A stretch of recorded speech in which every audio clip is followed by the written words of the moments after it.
ஆவியானவரை உம்மை நாங்கள் வரவேற்கிறோம் அப்பா. சங்கீதம் 109.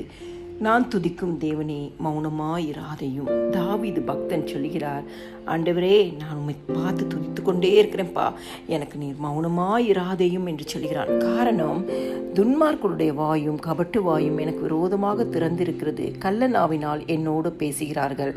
பகை உண்டாக்கும் வார்த்தைகளால் என்னை சூழ்ந்து கொண்டு முகாந்திரம் இல்லாமல் என்னோடு போர் செய்கிறார்கள். இதுதான் அவனுடைய காரியமாய் காணப்படுகிறது.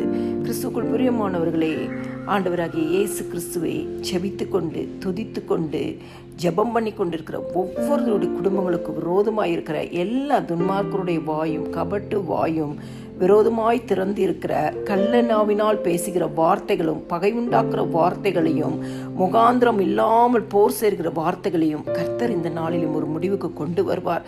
ஜெபம் பண்ணி துதிக்கிற உங்களுக்கு அற்புதங்களையும் அதிசயங்களையும் செய்வார். ஆமென்.